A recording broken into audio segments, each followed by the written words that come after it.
Hello,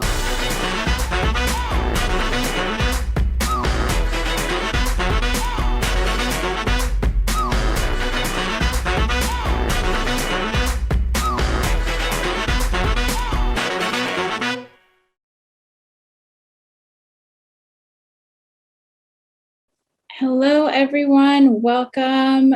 It's so nice to have you all joining. We're going to give it a minute or two and just let everybody filter in. Super exciting to be doing this session today. While we're waiting for everyone to filter in for another minute or so, drop in the chat where you're from, where you're watching from, where have you been quarantining. I am currently in Connecticut, not too far from New York City, and we have been quarantining at home for the past year. My second shot is later today, so I'm super excited about freedom, masked freedom, but still freedom. Wow, we are from everywhere. I see Pennsylvania, we've got Toronto, Cali, NYC, Denver, Poland, New Delhi. Wow, so cool. Oh, that's so sweet. Thank you. Yeah, wow, England. Okay, we're deep in. Fort Worth, Texas is in the house. All right, well, we're gonna get started. Thank you all for joining on a Saturday morning or afternoon, depending on what coast you're from, or Saturday evening, depending on which country you're viewing from. It is so nice to have you all here. Today's session, I know a lot of you love the topic, the day after Instagram dies. So we all, I'm sure, love Instagram and have a love-hate relationship with it. So I am really excited to get into it and talk about what we need to learn from what we're doing on social and how we can better our engagement and how we can just get to our customers and our audience in a better way. I will get started with the presentation.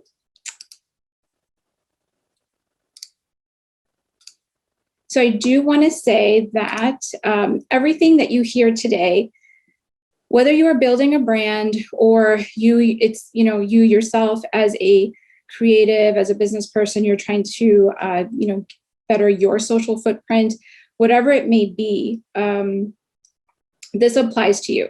Anywhere that in this presentation it says, building your brand or whatever it is, you can interchange that with you.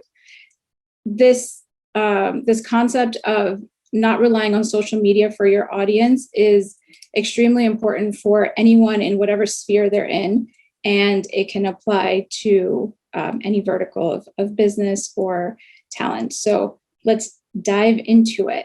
My name is Arshna. I am a crisis strategist. I'm a marketing expert. I have worked for agencies and Fortune 500 companies for the past 15 years. I am also the founder of Product of Culture, which is a platform for South Asian creatives.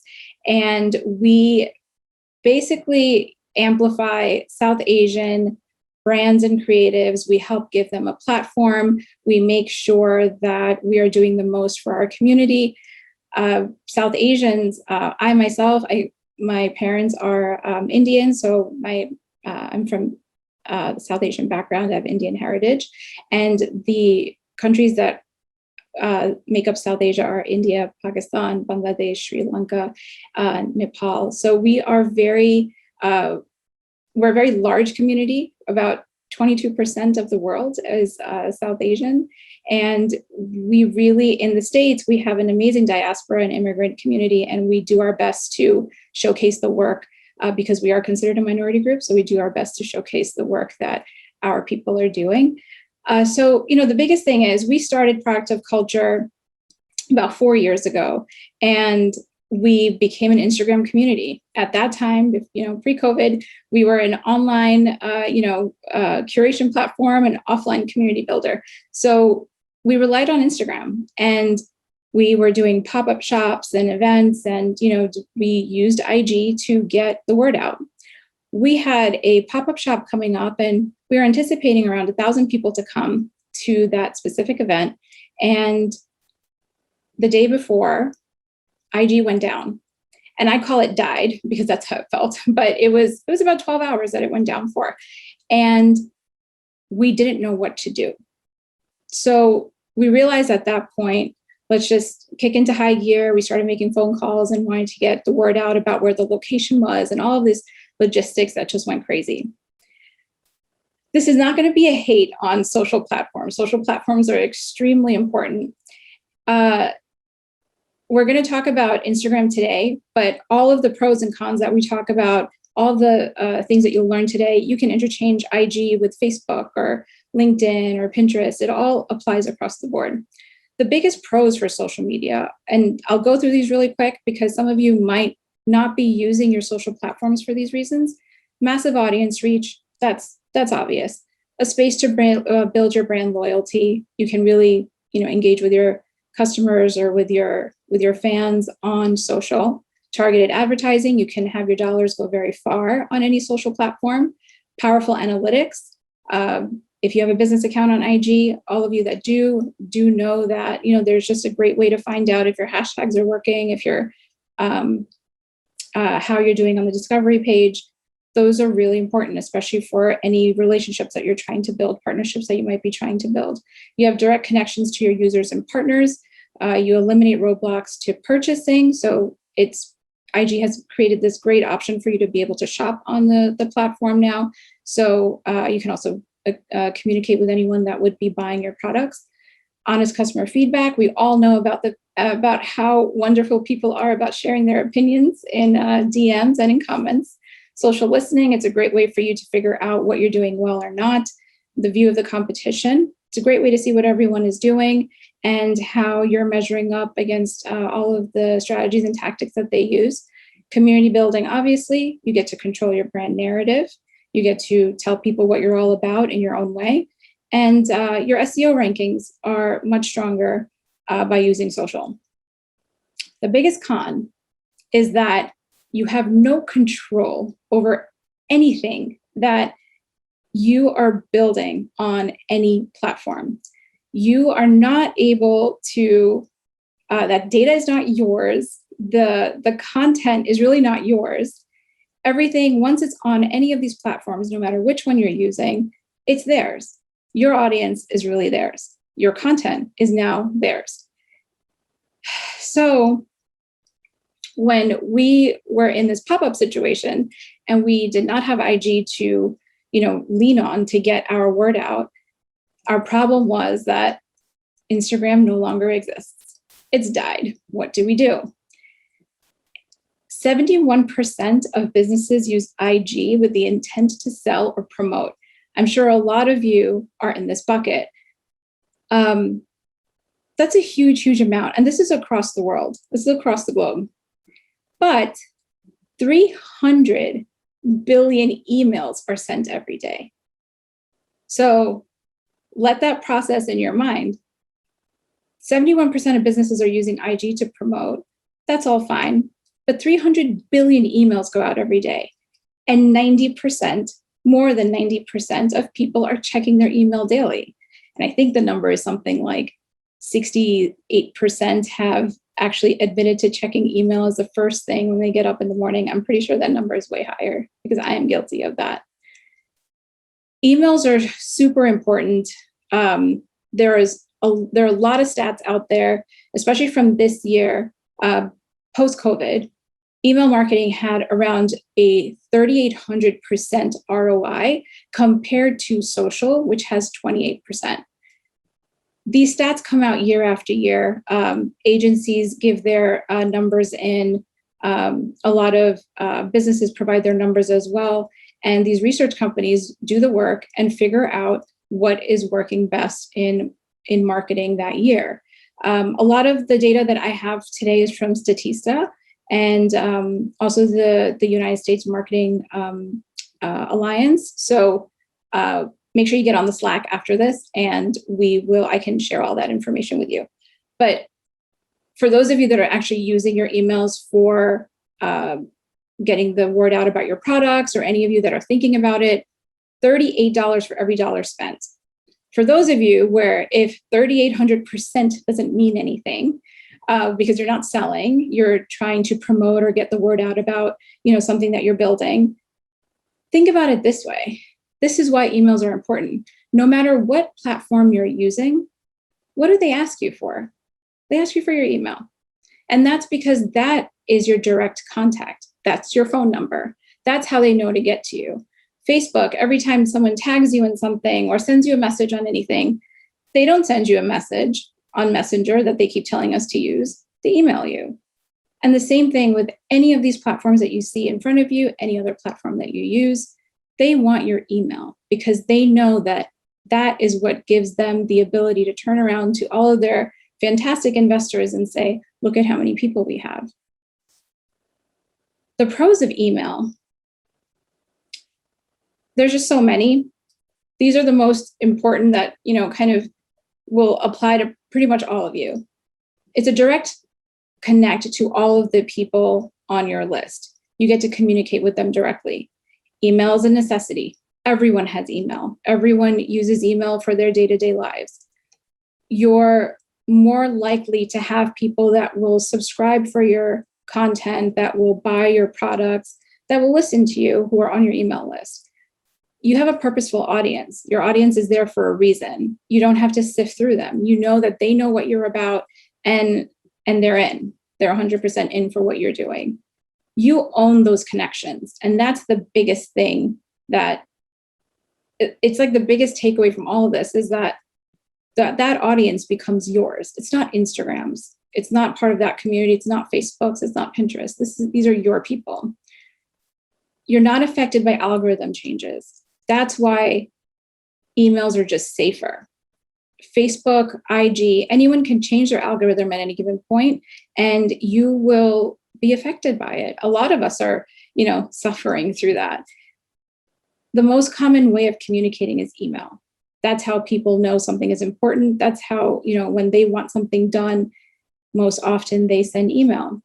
You can have targeted marketing through specific lists that you create through your email lists. It's highly customizable. That relates back to targeted marketing. You can have CTA prompts. Your call to actions can be so specific for whatever you're building. It helps build trust. You get to talk about your brand. You get to talk about you and really let your audience, that's this purposeful audience, let them see what you're about. And the ROI, that 3,800%, is a pretty big deal. What are the email cons? There aren't any. There are a couple, but there really aren't any. I say there are a couple because the cons are exactly the same as any other social platform you're using. You have to think about the content. A lot of times when people think about emails, it's like, well, I'm going to have to figure out how to do an e-blast, or I'm going to have to write the e-blast. I'm going to have to figure out the dreaded subject line of an email, all of that stuff. Is that any different than what you're doing for any of your social platforms? It's not. There is literally no negative in adding emails, collecting email addresses, getting your list together. There's no negative in doing it. It's stuff that you are already doing, especially because a lot of us are trying to constantly generate content for IG or any other social platform. You have the content to share.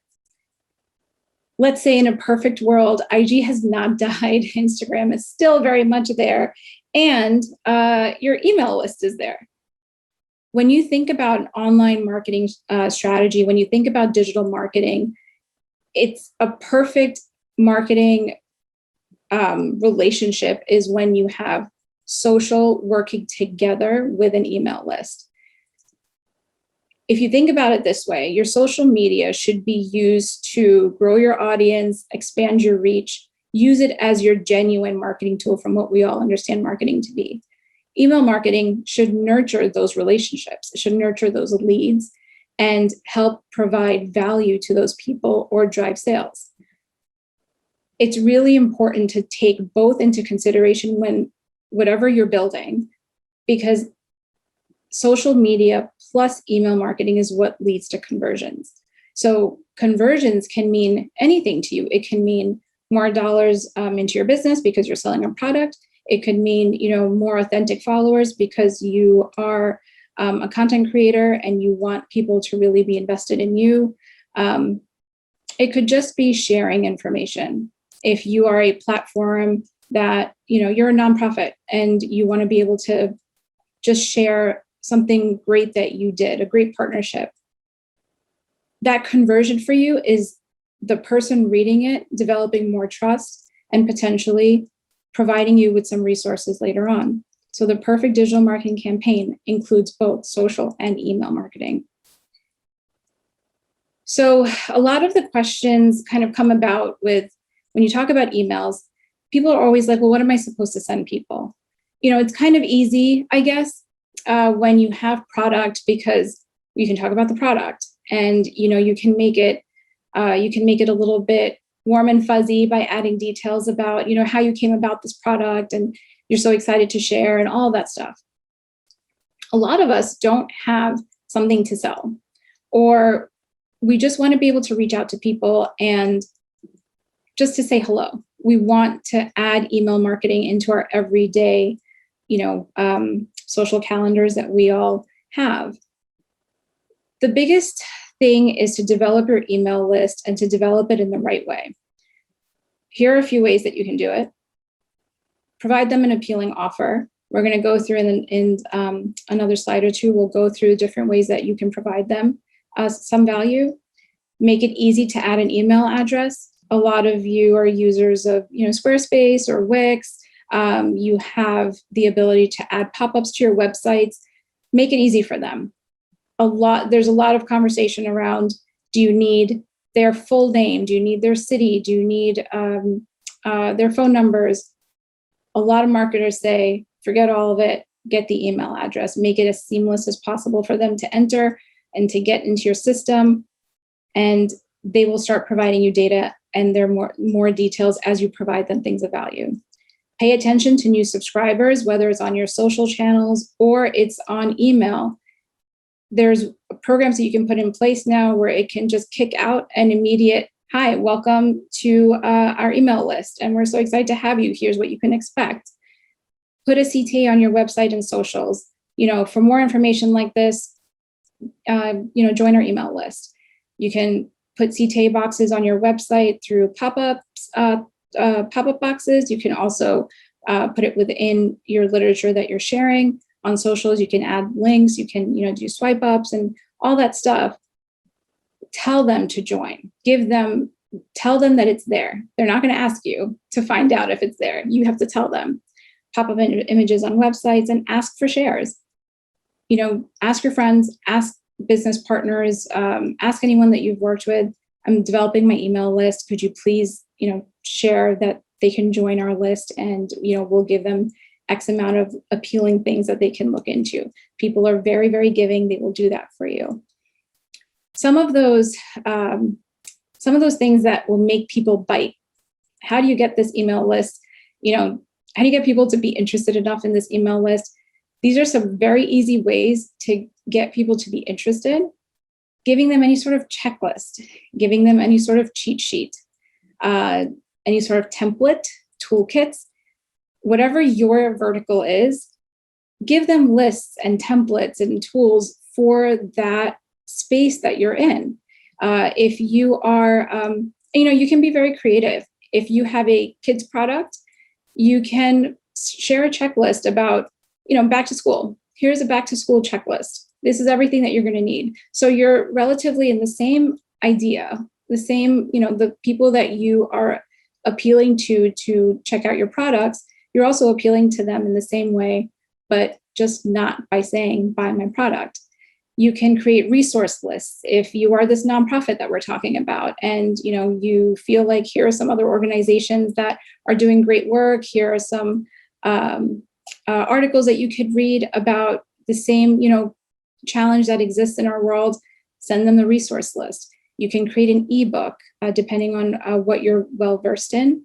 You can do Zooms, you can do webinars, and give them, just say that this is this webinar just runs now at this time, and, opt in to get a link and to learn more about what we're doing. These can be conversation series. They can be you teaching. There's a world of things that you can provide to your audience. And obviously a newsletter, which everyone dreads because they think, wow, there's just so much like information that I have to add in and all that stuff.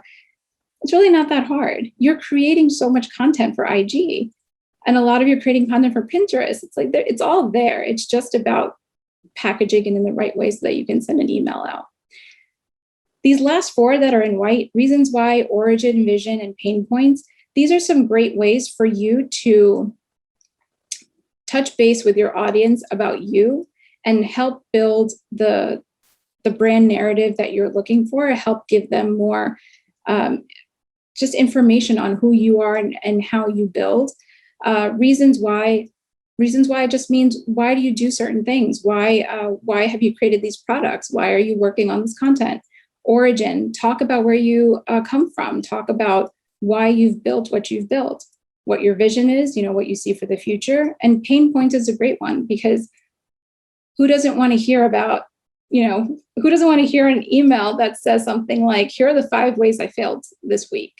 You would probably open that email if you got it, because you want to know how people are having a tough time and what they do to get over it. So there are these 3 columns here. These are really, really important for you to pay attention to.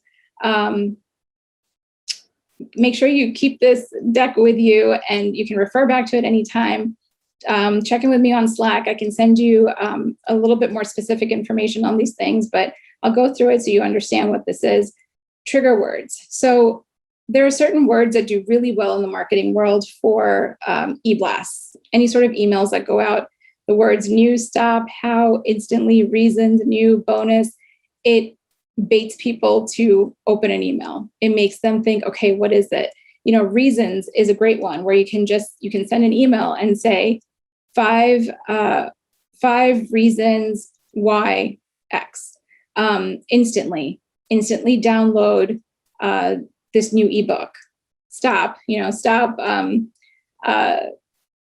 waking up frantic every day and do this. It's just ways that, and you can think about it from your own perspective. What makes you open an email? What are those words? Those trigger words. Once you start your email list and you start seeing how they're interacting, you can start really figuring out what works for your specific community.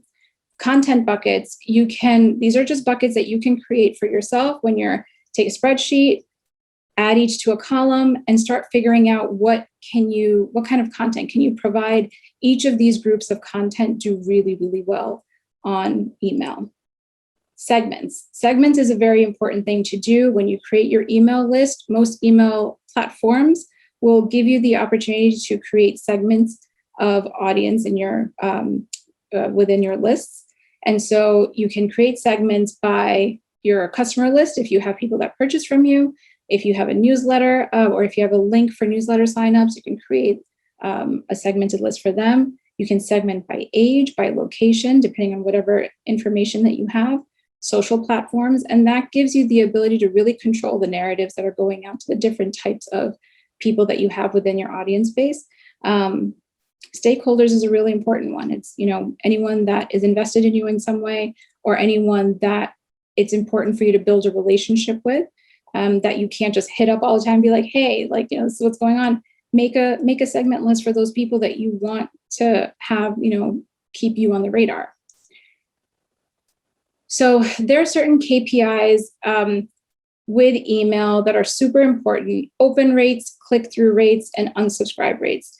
This is a big question that comes up with a lot of people. It's, okay, fine, I'm sending an email, but this was my, these many people unsubscribed, and, only these many people opened the email. I'm going to share what, the industry average is so that you have an indicator of how you really measure up. But these 3 things are the start of how you can gauge your performance. Open rates, how many people are actually opening the email. That shows that the title of your email is really good. Click-through rates, whenever you've got links in your email, any sort of buttons that you have, people that are clicking on those, that shows that your content is resonating with them. And then unsubscribe rates are just people that are not down with whatever you're doing, or just really want to keep their email box super clean. So these are the benchmarks that you can keep in mind. Again, hit me up on the Slack and I can send you industry specific ones. I believe Statista has it. There's a pretty big list of, different, if you're in consumer goods, if you're in, film and media, there's specific industry averages for all like verticals, but this is pretty much across the board. So overall, if you look at that first box, the click-through rate is 2.6%. Click to open rate is 14.1%. Unsubscribe is 0.1. Unsubscribe, I think, is 0.1 across the board. So the thing is, these numbers aren't that high. And even then, email is the biggest way to connect with your audience. Email is the biggest way to create revenue for your products and to engage with your audience.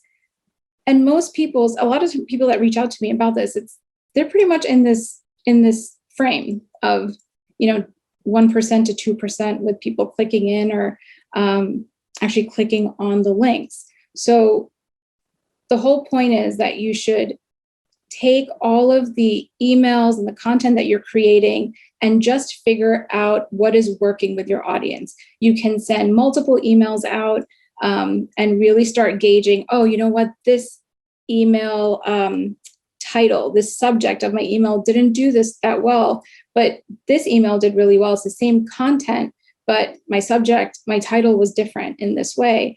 And you'll start figuring out the nuances of what makes your customer base, your audience base, what makes them click. And that's how you can start tightening up your group. These are key takeaways that I've listed. Social media platforms are not guaranteed, and they own the data to your audience. You've got to remember that whenever you're doing anything on social, they own everything that you are putting so much effort into. If IG goes down tomorrow, all of that content that you've created, all of that follower base that you've created, all of those captions that you spent so much time putting together are gone. Building an email list gives you direct connections to your people and that insurance policy. Everything that you do on social should have a direct link to creating your email list, to building your email list. Whatever you do on social, it should always come back to subscribe. Your efforts on social should directly benefit your email list building. Whatever you do, anything that it is, you've got to figure out email list building as a key measure for you. How many emails did we get this week? Email and social media work together to create a solid digital campaign, digital marketing strategy. Remember that you use social to gain that audience and to just collect and as many people as you can in one space and further your reach through partnerships and all that stuff. And then use email to really have them understand who you are, make those specific connections. Emails are the same as a personal invite. Be respectful of the person's time and get to know their likes and dislikes. Emails are a person's phone number, just like you wouldn't call someone just out of the blue. Well, most of us wouldn't. Or, you think 10 times before texting someone. Emails should be treated the same way. Do not spam people. It's going to make them want to unsubscribe from you. You have to be respectful of their time, and you've got to figure out their likes and dislikes, which is a lot of what I was talking about just now with in terms of, what's doing well with them, what's not doing well with them, and really learn to listen to what they're opening and what they're engaging with, and start developing your content out on email in that way. I know it's a lot of information, but it's super important and I'm very passionate about it. You should. The amount of effort that we're all putting into social is so, it's just so much. And the fact that we don't own any of that work is just baffling. So please, there's so much reading, there's so much stuff out there on this. Feel free to reach out to me. You can DM me, you can DM Product of Culture. We're happy to talk more about it and kind of give you some guidance on different things that you can do. But just think about the amount of hours that you spend and all the things that you're doing and how none of that belongs to you. So email is key. Make sure you add it into your social strategy. Our time's up, but anyone that has any questions or just comments, anything like that, get on the Slack channel. I'm going to be there right now. And the Slack is up for 2 weeks. up until, I believe, April 30th. So you can reach out to me anytime on that. And the recordings for this session will be up later next week.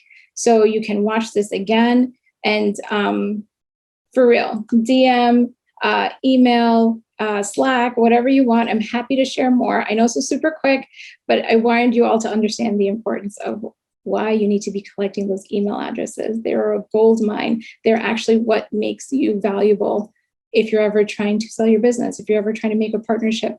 Everyone wants to know how many email addresses you have. So thank you, everyone. Have a great Saturday and enjoy the rest of Content Camp. It's going to be a super great day, lots of great learning, and definitely reach out. Thank you.